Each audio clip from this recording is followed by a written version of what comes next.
जिस तरह डाली से टूटा हुआ फूल दोबारा लग नहीं सकता, मगर अगर डाली मजबूत हो तो फूल दोबारा तो उस पे आ ही सकता है।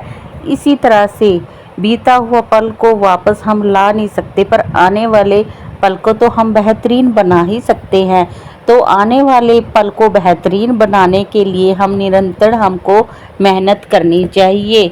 तो इसी सुविचार के साथ हम आज की वीडियो को कर लेते हैं शुरुआत। तो दोस्तों, ये सुबह का टाइम है। सुबह का मतलब 5:30 हो गया है। इस टाइम से वीडियो की शुरुआत मैंने आज 5:30 सुबह से की है। बाकी उठी थी 4:30 बजे, उठ के बस नहाई धोई, थोड़ा जो सुबह की काम होता है तो उस कामों से सबसे फ्री होने के बाद बस सीधा बच्चों के लिए अब नाश्ता बनाने की तैयारी कर रही हूँ, क्योंकि उनका लंच पैक करना होता है ना। और सुबह बच्चे तो दोनों बच्चों का अलग अलग टाइम है। दीपांशी जाती है 6:45 बजे के करीब और पारस जाता है 8 बजे के करीब। तो सबसे पहले दीपांशी के को जल्दी भेजना होता है, और पारस तो बहुत ही ज़्यादा ही टाइम बर्बाद करवाता है, कम से कम।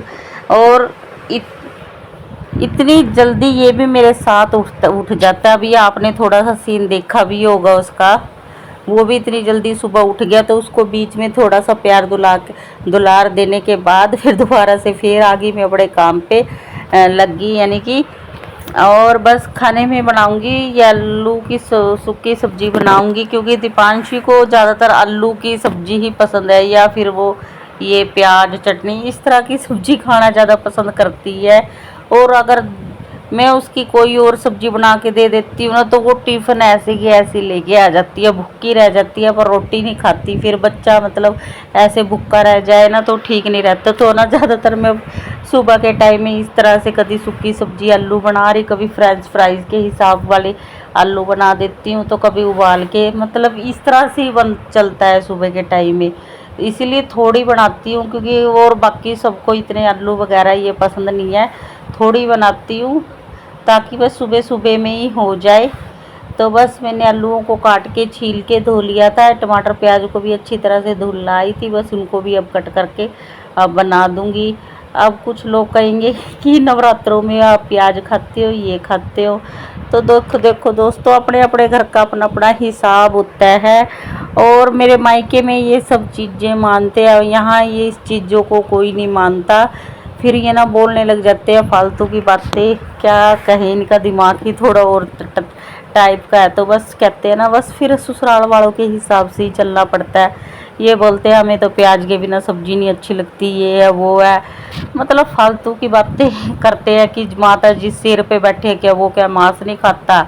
और जो उनसे ये आजकल मतलब प्याज पूज का मतलब फ्रेज करते हैं ना, इन्हीं लोगों को हस्बैंड बोलते हैं कि इन्हीं लोगों को मैं दिखा दूँ, 4 दिन बाद ये मुर्गा चाप देंगे, बकरा खाएंगे, ये करेंगे।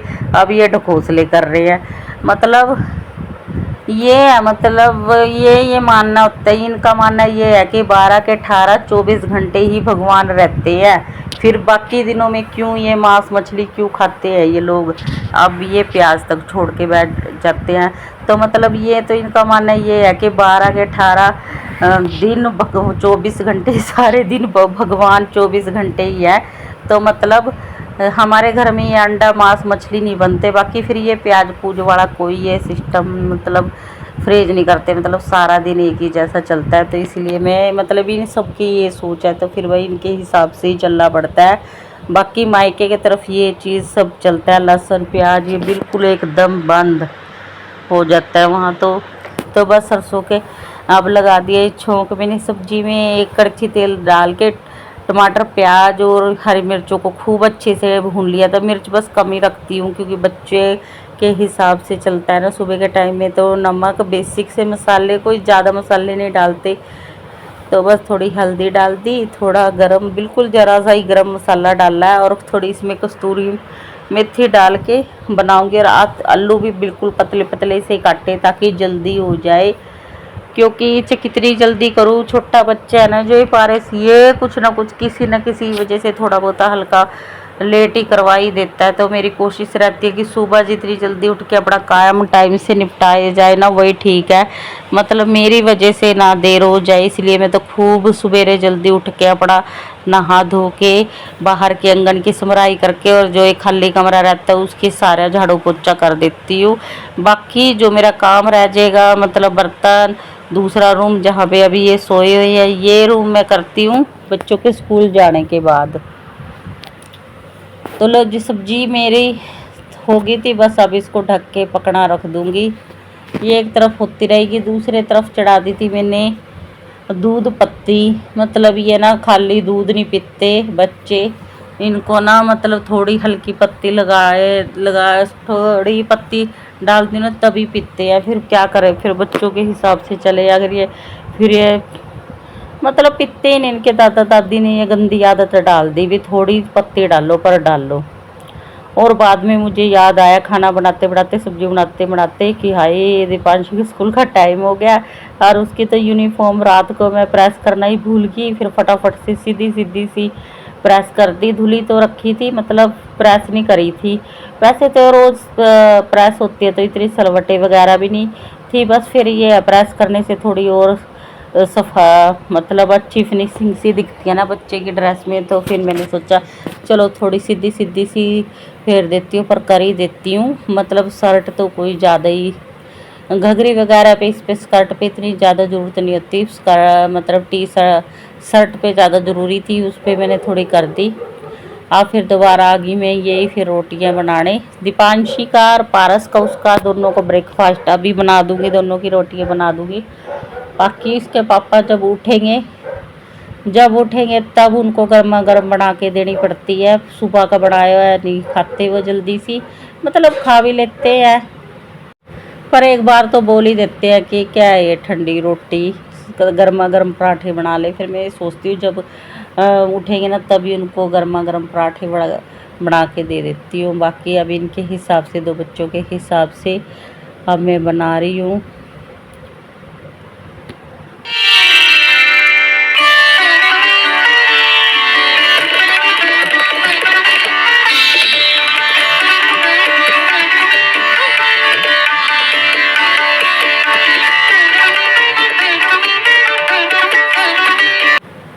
जो है ये हमारे सुबह से लेके 8 बजे तक तो बस इतने भगदड़ वाला टाइम होता है ना, बस पूछो ना बच्चों के लिए। अभी दोनों बच्चे इतने मतलब ज़्यादा मेच्योर नहीं है। दीपांशी भी अभी 7 साल की है तो मतलब खुद से नहा धो लेती है, तैयार भी हो लेती है। फिर भी उसके कंघी वगैरह करना ये सब देखना होता है मुझे, और बस उसको वैन स्टॉप तक भी छोड़ के आना होता है। और पारस, उसके तो छोटे से बड़ा काम सारा ही मुझे देखना होता है। उसके ऊपर मेरा पूरा 1 घंटा तो पूरा चला जाता है।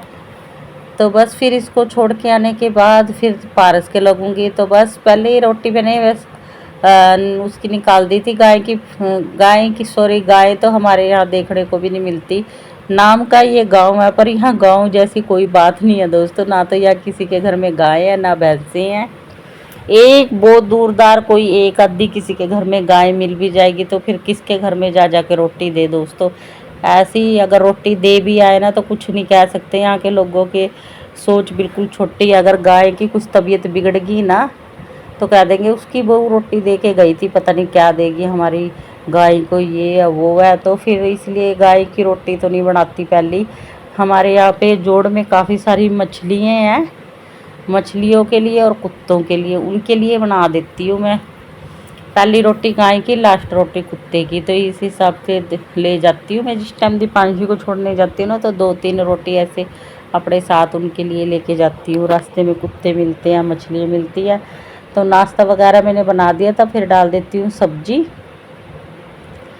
और सिंपल सी बनाई है, आलू मेथी जैसा टेस्ट आ रहा था क्योंकि कस्तूरी मेथी डाली है ना, तो इससे आलू मेथी की सब्ज़ी होती है तो उस जैसा ही टेस्ट आ रहा था सब्ज़ी का। और सिंपल सी सब्ज़ी बनाते हैं ना तो वो भी काफ़ी अच्छी लगती है। और सिंपल खाना ही सबसे बेस्ट खाना होता है, ज़्यादा ही मतलब वैसे ज़्यादा मसालेदार से। तो बस अभी थोड़ी इनकी रोटी लपेट के रख दूँगी, डब्बा भी बंद नहीं करूँगी, चलते टाइम ही बंद करके इसके बैग में डालूँगी क्योंकि अभी हल्की हल्की रोटी थोड़ी गर्म थी, फिर है ना ऐसे सलाब सी जाती है रोटी अगर तुरंत गरम गरम को पैक कर दे। तो बस अभी तो बस अब मैं ये दीपांशी भी तैयार हो गई थी, बस ये मेरे इंतज़ार में खड़ी है कि कब मम्मी आए और मेरे बालों को कंघी करे, क्योंकि बच्चे हैं अब अच्छी तरह से इस पे ऑयल वगैरह अगर खुद लगाए ना तो बहुत ही ज़्यादा तेल चिकना सिर कर लेती है। तो फिर मैंने इसको बोला तुम मत लगाया अगर अपने सिर में ऑयल मैं खुद लगाऊंगी। मतलब बच्चा फिर ज़्यादा ही लगा लेते। एक बार तो इतना ऑयल लगा लिया था कि इसके कानों से यूं टपक टपक टपक टपक हो गई। मैंने कहा तूने सारे जमाने का तूने सिर में इतना तेल लगा लिया। फिर तब से मैं इसमें कहती बस तेरे बस की नहीं है, बस तेरे बाल बुल तो बस मैं ही देखूँगी। तो बस थोड़ा हल्का मैं बस थोड़ा हल्का हल्का सा लगा देती हूँ, जिससे ना तो बाल ज़्यादा सूखे रुखे से दिखे बच्चे के और ना ज़्यादा ऑयली। तो बस अब इसकी कंघी कुंगी करके बस इसका सारा बैग बुग पैक कर दिया। बस फिर अभी इसको वैन स्टॉप तक छोड़ के आऊँगी, क्योंकि 6:45 के करीब हो गया था टाइम। और दोस्तों 4:30 बजे से लेके अब ये मतलब इस टाइम भी 6:45 हो गया। नॉन स्टॉप 1 मिनट भी नहीं बैठी, कुछ ना कुछ काम लगे रहते हैं। सवेरे 8 बजे तक तो बिल्कुल एकदम भी फुर्सत नहीं होती। सभी के घर में होता है, मुझे पता हाउस वाइफ के साथ ही है जिसके घर में छोटे बच्चे हैं। मतलब 1 मिनट भी बैठने का नहीं मिलता। जब वो स्कूल चले जाते हैं फिर 5-10 मिनट बैठ के फिर अपना अगला काम सोचती है कि अब हम क्या करेंगे।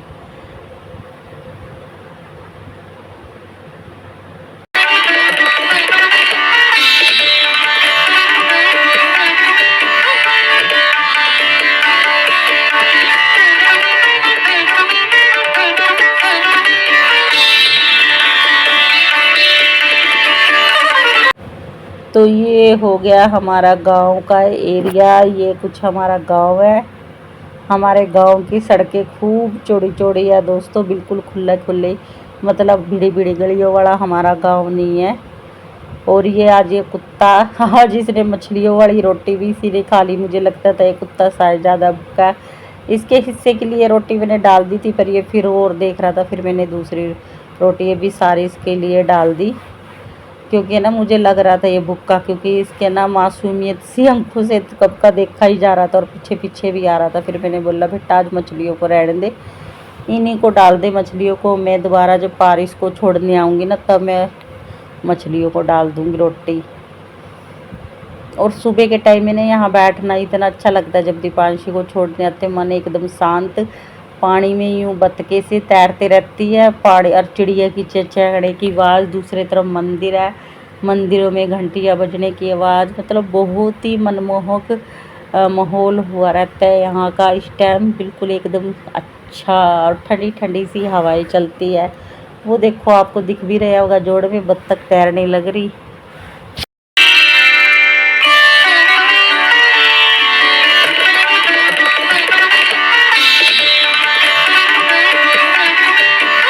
और बस फिर दीपांशी की वैन आ गई थी। बस इतना टाइम भी सुबह नहीं होता कि मैं खुद इसको चढ़ा के आऊँ बस में, बस वैन आती है तो मैं तुरंत घर की तरफ हो जाती है, क्योंकि उसमें हेल्पर तो होती है बच्चों को बिठाने वाली।